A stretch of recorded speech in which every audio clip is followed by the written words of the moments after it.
안녕 친구들. 오늘은 세 번째 키다리 아저씨 이야기예요. 키티가 코 하고 잠을 자네요. 우리 키다리 아저씨 읽으면서 또 잠들어 볼까요? 어제 어디까지 읽었냐면 주디라고 이름을 바꿨던 이야기가 나와요. 원래 이름은 제루샤 에버시였는데 주디라고 이름을 바꿨고 그 편지 끝에 어제 읽었는데 그 마무리에 추신이 붙어 있었어요. 키티 입으로 불쌍하게 안아주실 거예요? 키티 이불을 챙겨 갖고 왔어요? 네. 코 자자. 자, 추신을 다시 읽어볼게요. 토요일 아침. 방금 이 편지를 다시 읽어봤는데 너무 침울한 것 같아요. 하지만 월요일 아침까지 제출해야 하는 특별과제에 기하학 복습에 지독한 재채기 감기까지 겹쳤으니 이해해 주실 거죠? 일요일. 어제 편지 붙이는 걸 깜빡하는 바람에 추신을 남길 수 있게 되었네요. 오늘 아침 주교님이 설교를 하시면서 뭐라고 그랬는지 아세요? 성서가 우리에게 전하는 가장 은혜로운 약속은 가난한 자들이 항상 너희와 함께 할지니 라는 말씀입니다. 그들이 이 세상에 존재하는 이유는 우리가 동정심을 잃지 않도록 하기 위해서입니다. 그러니까 가난한 사람들이 유용한 가축이나 마찬가지라는 소리잖아요? 제가 어엿한 숙녀였기 망정이지 안 그랬으면 예배가 끝나자마자 주교님께 달려가 제 생각을 말씀드렸을 거예요. 10월 25일 키다리 아저씨께 농구부에 뽑혔어요. 왼쪽 어깨에 든 멍을 아저씨가 한번 보셔야 하는데 말이죠. 푸른색과 젓갈색이 뒤섞인 가운데 주황색 줄무늬가 몇 개 들어가 있어요. 줄리아 펜더튼도 농구부에 들어오려고 했지만 떨어졌어요. 만세! 제가 얼마나 성질이 못됐는지 아시죠? 대학생활은 갈수록 나아지고 있어요. 아이들도, 교수님도, 수업도, 교정도, 식사도 모두 마음에 들어요. 일주일에 2번은 아이스크림도 맛볼 수 있어요. 이곳에서는 옥수수 죽 같은 음식은 나오지 않는답니다. 아저씨는 한 달에 한 번만 편지를 받고 싶다고 하셨죠?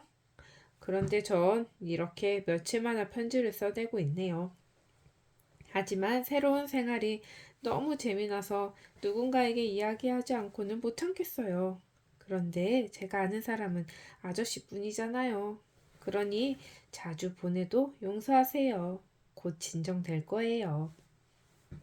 혹시라도 제 편지가 지겨우시면 언제든 쓰레기통에 던져버리세요. 11월 중순까지는 편지를 보내지 않겠다고 약속드립니다. 세상에서 제일 가는 수다쟁이 주디 에벗 올림. 11월 15일 키다리 아저씨께 오늘 배운 내용을 말씀드릴게요.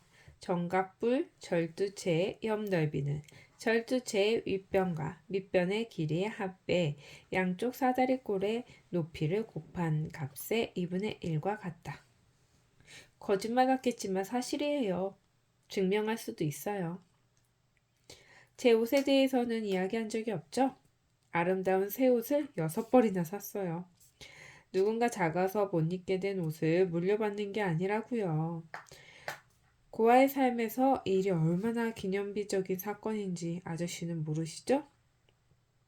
그런 제게 이런 기쁨을 안겨주시다니 정말 감사합니다.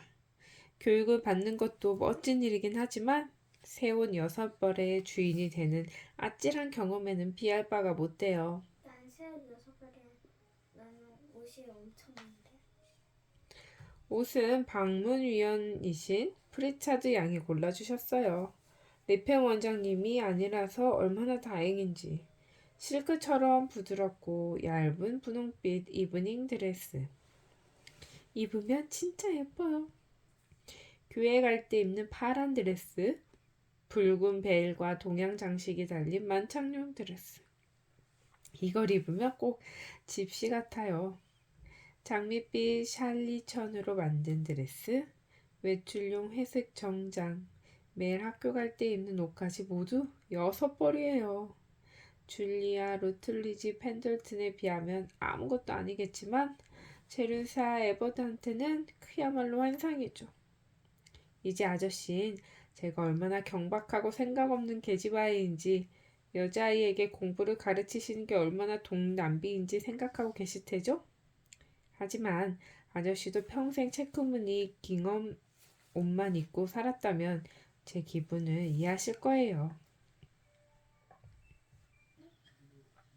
게다가 전 고등학생이 되면서 그 옷보다 더 끔찍한 옷을 입어야 했다고요.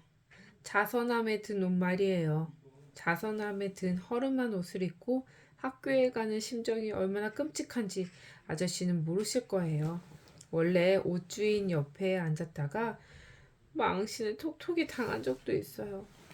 그 애는 다른 아이들과 소곤거리고 낄낄대며 제 옷에 손가락질까지 해댔어요. 싫어하는 사람이 입다 버린 옷을 입는 비참한 심정은 영혼을 갉아먹을 정도랍니다. 앞으로 평생 실크 스타킹을 신을 수 있다 해도 그 상처는 지워지지 않을 것 같아요. 전쟁 속보, 현장 취재 소식. 11월 13일 목요일 새벽 한니발 장군이 로마군 선발대를 무찌른 뒤 카르타 고군을 이끌고 산악지대를 넘어 가실리눔 평야로 진격. 무장한 누미디아군이 퀸투스 파비우스 막시무스 보병대와 교전을 벌임. 두 번의 전투와 소규모 접전 발생. 로마군은 막심한 피해를 입고 격퇴당함. 전선 특파원의 영광을 아는 에바. 추신. 어떤 답장도 기대해서는 안 되고 아저씨를 귀찮게 하는 질문을 해서는 안 된다는 거 잘 알아요. 하지만 아저씨 이번 한 번만 대답해 주세요. 아저씨는 나이가 아주 많나요? 조금 많나요? 완전히 대머리세요? 아니면 약간 대머리세요? 아저씨 모습이 떠올리는 건 기악 정리만큼이나 애매모호해요. 키 큰 부자에다 여자애들을 싫어하면서도 꽤나 건방진 한 여자애한테만 더할 수 없이 너그러운 아저씨는 대체 어떻게 생기셨나요? 답장 요망. 여기 주디가 농구하는 그림이 이렇게 책에 그려져 있어요. 진짜 주디 이렇게 생겼네. 자, 이제 주디가 12월 달에 편지를 썼어요. 12월 19일 키다리 아저씨께 제 질문에 한 번도 대답해 주지 않으셨지만 이건 아주 중요한 문제랍니다. 아저씨, 대머리세요? 아저씨 모습을 나름대로 그럴듯하게 나가다가 머리 부분에 이르며 꽉 막혀버려요. 머리색이 하얀색인지 까만지 희끗희끗한지 아예 없는지 결정하기 힘들어요. 자, 주디가 그린 키다리 아저씨의 그림이에요. 어디요? 눈이 무슨 색인지 궁금하세요? 눈동자는 회색이고 눈썹이 베란다 지붕처럼 툭 튀어나왔어요. 이게 뭐야? 소설에서는 그런 걸 돌출했다라고 표현하죠. 아니 이게 뭐야 도대체? 입은 양끝이 조금 처진 일자 모양이에요. 아, 알았다. 아저씨는 성질이 괄괄한 늙은이로군요. 예배종이 울리네요. 전 이만 가봐야겠어요. 맞아. 늦은 밤, 절대 불변의 규칙을 하나 만들었어요. 이제부턴 다음날 아침에 제출할 필기 과제가 아무리 많더라도 밤에는 절대로 맹세코 공부하지 않을 예정이에요. 대신 책을 읽을 거예요. 아시다시피 저한텐 오랜 공백기가 있으니 선택의 여지가 없어요. 제 머릿속 무지의 심연이 얼마나 깊은지 아저씨 믿지 못하실 거예요.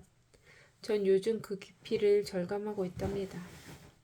제대로 된 가족과 가정 속에서 제대로 된 친구와 도서관이 있는 환경에서 자란 여자아이라면 다 아는 것들을 한 번도 들어본 적이 없어요.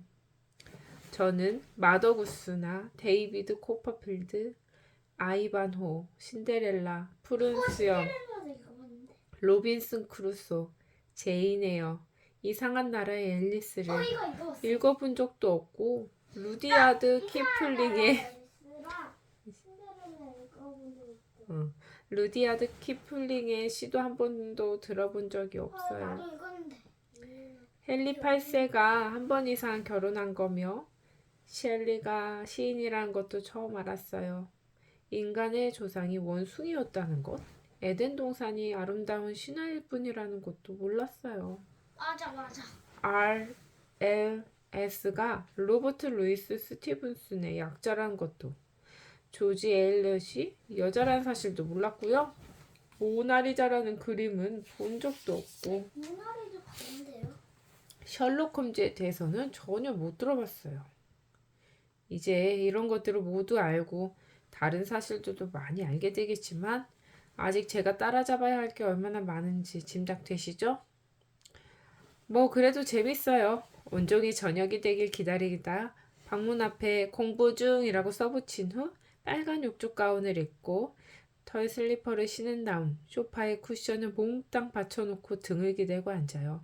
그리고 천동 전등을 켜두고 읽고 또 읽는 거죠. 한 권 가지고는 안 돼요. 전 한 번에 4권씩 읽는답니다. 지금은 테니슨의 시와 허영의 시장, 키플링의 소박한 이야기, 그리고 웃지 마세요. 작은 아씨들을 읽고 있어요. 알고 보니 학교에서 작은 아씨들을 읽지 않은 아이는 저뿐만이더라고요. 여기 있지, 작은 아씨들. 키티도 읽고 있나 봐. 어디요? 여기. 와 진짜. 하지만 아무한테도 말하지 않았어요. 그냥 말없이 서점에 가서 지난달 받은 용돈 중 1달러 12센트를 주고 그 책을 샀지요. 와 뜨거워 내 엉덩이 불났다. 이제 누가 라임저림에 대해 이야기하면 무슨 이야기를 하는지 알아들을 수 있다고요. 라임저림? 우리도 한번 읽어보자 찾아서. 10시 종이 울립니다. 이번 편지는 자꾸 짧게 끊기네요.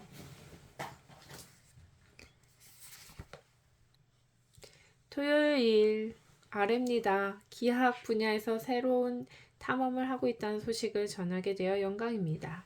지난 금요일 저희는 이전 학습 과제인 평행 육면체를 마치고 절두 각기동으로 넘어갔습니다. 앞으로 거칠고 힘든 오르막이 예상됩니다. 일요일 엄마. 크리스 방학이 다음 주라 다들 가방 싸기에 바빠요. 복도가 어찌나 우수선한지 다니기도 힘들 정도예요. 다들 들떠서 공부는 아예 뒷전이랍니다. 전 멋진 방학을 보낼 거예요. 텍사스에 사는 신입생 하나가 집에 안 간다고 해서 둘이 멀리 산책도 다녀오고 얼음이 얼면 스케이트도 배우기로 했어요. 게다가 읽어야 될 책도 도서관에 가득 있으니 방학 동안 지치도록 읽으려고요. 이만 줄일게요. 아저씨도 저만큼 행복하길 빌어요. 주디 올림. 추신. 제 질문에 대답하는 것 잊지 마세요. 편지 쓰는 게 귀찮으시면 비서에게 전보를 치라고 하세요. 그냥 이런 식으로요. 스미스 씨는 완전 대머리다. 혹은 스미스 씨는 대머리가 아니다. 혹은 스미스 씨는 백발이다. 전보요금 25센트는 제 용돈에서 제하셔도 좋아요. 그럼 1월까지 안녕히 계세요. 즐거운 성탄 보내시길. 크리스마스 방학이 끝 무렵 기다리 아저씨께. 아저씨가 있는 곳에도 눈이 오나요? 제 방에서 보이는 세상은 온통 하얀 천을 덮어놓은 것 같아요. 하늘에선 팝콘만한 눈이 내리고 있답니다. 지금은 늦은 오후예요. 평소보다 차가워 보이는 보랏빛 언덕 너머로 해가 막 넘어가고 있고 저는 창가 자리에 앉아 마지막 햇빛을 받으며 아저씨께 편지를 써요. 아저씨가 보내주신 금화 5입을 받고 얼마나 놀랐는지 몰라요. 전 크리스마스 선물이 익숙하지 않거든요. 아저씨는 이미 저한테 많은 것을 주셨으니 그 이상은 받을 자격이 없다고 생각해요. 그래도 선물은 정말 마음에 든답니다. 제가 그 돈으로 무엇을 샀는지 궁금하지 않으세요? 수업 시간에 늦지 않게 해줄 가죽 상자에 든 은 손목시계, 매튜 아놀드 시집, 보온 고무 물통, 무릎 담요, 노란 원고지 500장, 동의어 사전, 노란 500지가 노란 원고지. 연고지 그리는데요. 작가들이 쓰는 종이가 있어요. 글자를 잘 쓰는. 마지막 품목은 정말 털어놓기 싫지만 말씀드릴게요.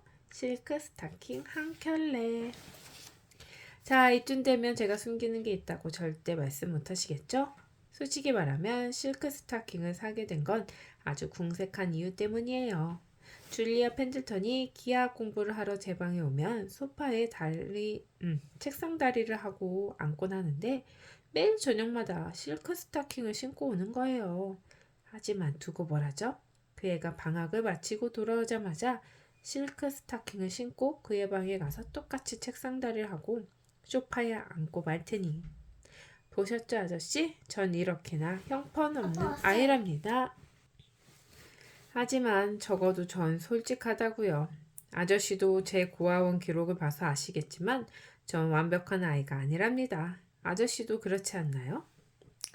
요컨대 국어 교수님은 한 문장 걸러 한 번씩 이 표현을 쓰신답니다. 요컨대 7가지 선물을 주셔서 무한히 감사를 드립니다. 전 그 선물을 캘리포니아에 사는 가족이 상자에 담아 보냈다고 생각하기로 했어요. 시계는 아버지가, 무릎 담요는 어머니가, 보온물통은 추운 날씨에 제가 감기라도 걸릴까봐 노심초사하는 할머니가, 노란 원고지는 남동생 해리가 선물했다고 말이에요. 또 실크 스타킹은 이소벨 언니가, 매튜 아놀드 시집은 수잔 숙모가, 동의어 사전은 해리 삼촌이. 남동생 해리는 삼촌 이름을 딴 거예요. 이렇게 가족들이 준 셈 쳤어요. 해리 삼촌은 초콜릿을 보내려고 했는데 제가 사전을 고집했답니다.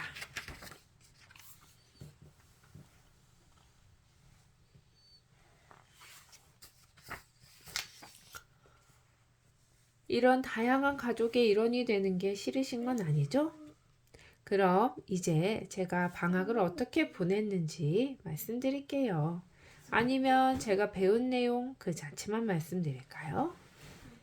그 자체만이라는 표현의 미묘한 차이를 아저씨가 느끼셨으면 좋겠네요. 최근에 제 어휘 목록에 추가된 표현이거든요. 텍사스에서 왔다는 그 친구 이름은 네오노라 펠튼이에요. 제루시아만큼이나 웃긴 이름이죠? 그렇죠?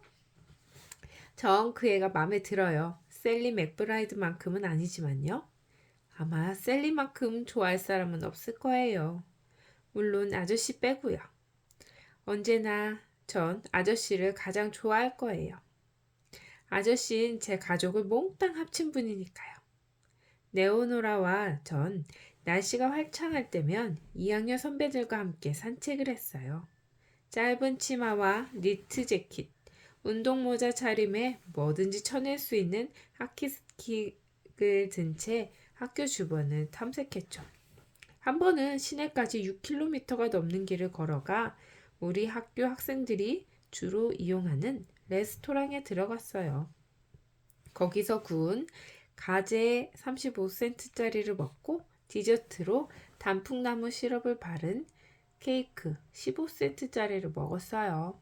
영양 만점에 가격도 쌌답니다. 얼마나 즐거웠는지 몰라요. 특히 저한테는 가장 특별한 경험이었어요.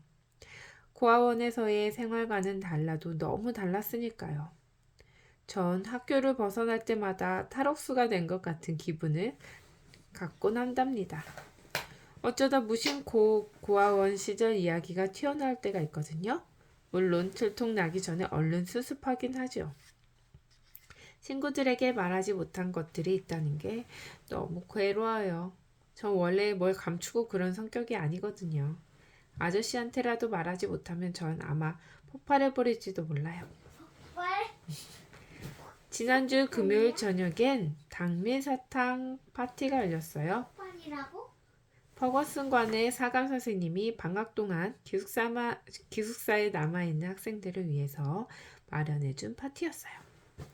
1학년부터 4학년까지 총 22명이 모였는데 다들 마음이 잘 맞았답니다. 부엌이 얼마나 크던지 돌벽에 구리속과 주전자가 쭉 걸려 있는데 그 중에 가장 작은 냄비가 빨래 섭는 손만 했다니까요.